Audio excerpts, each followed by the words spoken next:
Pensa comigo, século XIX, uma época de explosão científica, invenções por toda a parte.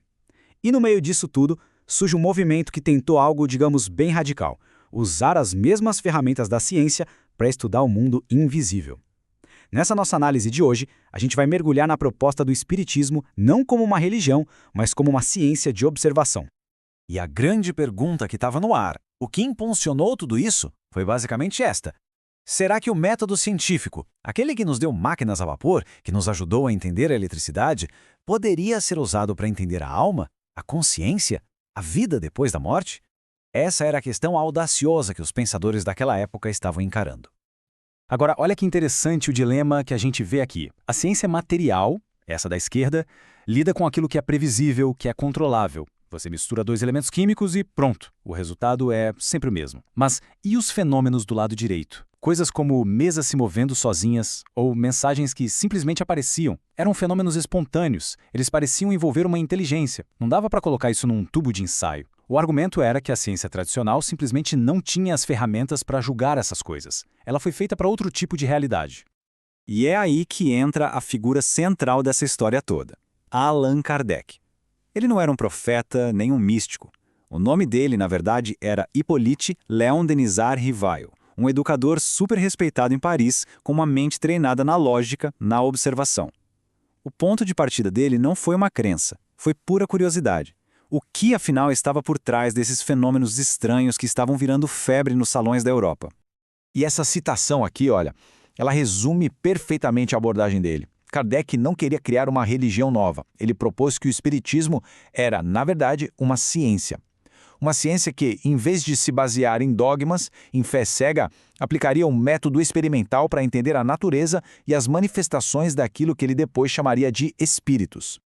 Ok, então vamos entender isso melhor. Como exatamente se aplica um método experimental a algo que não se pode ver, que não se pode controlar? É aqui que a proposta do Kardec fica bem específica e interessante. O processo que ele desenhou tinha 4 passos bem claros. Primeiro, observar. Em vez de simplesmente descartar os fenômenos como fraude, ele os registrou. Segundo, comparar.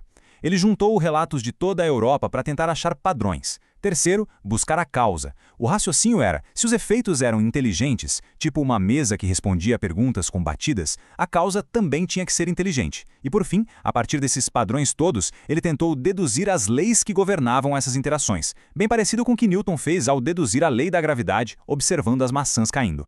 E o ponto crucial aqui, a grande sacada, segundo o próprio Kardec, é que os princípios do espiritismo não eram teorias prontas. Ele não começou falando, existem espíritos, agora vamos provar. Não. Ele afirmava ter começado com os fatos, as mesas girando, as mensagens escritas, e a teoria sobre a existência dos espíritos foi a conclusão que ele chegou para explicar esses fatos. Ou seja, a teoria veio depois da evidência, e não o contrário. E isso nos leva ao problema mais cabeludo de todos, não é mesmo? Se a sua fonte de dados é uma inteligência que você não pode ver, como é que se sabe se ela está falando a verdade ou se diferentes fontes estão falando da mesma coisa? Como evitar que tudo não passe da opinião de um único espírito ou, sei lá, da imaginação fértil de um médium? A solução que Kardec propôs para esse problemão de controle de qualidade foi o que ele chamou de controle universal do ensino dos espíritos. Era basicamente um sistema de checagem de informações em escala global. E aqui a gente vê os critérios em detalhe. Para que o ensinamento fosse considerado uma verdade, ele precisava passar por um filtro triplo. Primeiro, a generalidade. A mesma informação tinha que chegar através de vários médiuns, em lugares diferentes do mundo, gente que nem se conhecia. Segundo, a concordância. O conteúdo dessas mensagens, vindas de fontes independentes, tinha que bater, tinha que ser o mesmo. E por último, mas super importante, a razão. Tudo tinha que fazer sentido lógico, e não podia contradizer o que a ciência já tinha estabelecido. O que não passasse nesse teste era visto só como uma opinião isolada, não como um princípio da doutrina. E essa citação aqui, nossa, ela deixa isso claríssimo. A autoridade não vinha de um médium famoso ou de um espírito que falava bonito. A autoridade vinha do consenso, da repetição da mesma informação de forma independente ao redor do mundo. Era como se fosse um tipo de peer review, uma revisão por pares, só que do mundo espiritual. Beleza, a gente já viu o como, né? O método. Agora vamos dar uma olhada no o quê. Quais eram os fenômenos específicos que se tornaram objeto de estudo dessa nova ciência na prática? E a lista de fenômenos era enorme, viu?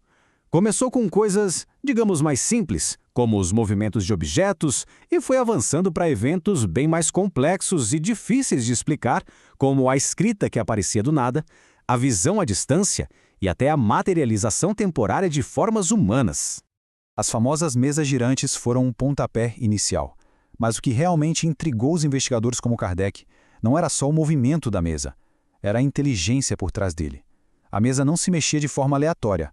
Ela respondia perguntas, batendo uma vez para sim, duas para não, ou até soletrando palavras inteiras. Foi o primeiro sinal de que havia ali uma causa inteligente, e não apenas física. Daí o fenômeno foi evoluindo. A psicografia ou a escrita direta foi um passo além. Os relatos da época são impressionantes. Descrevem mensagens com total sentido aparecendo em lousas que eram fechadas e lacradas ou em folhas de papel marcadas que ficavam trancadas dentro de caixas. A ideia era justamente eliminar qualquer chance de fraude humana. Agora, talvez o fenômeno mais chocante de todos fosse a tal da materialização. E não era qualquer um falando isso, não.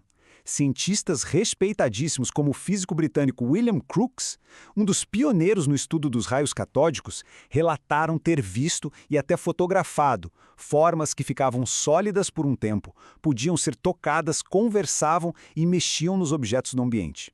Isso levou a investigação para um outro nível de seriedade e de estranheza também. E olha, isso não era papo de um ou outro entusiasta isolado.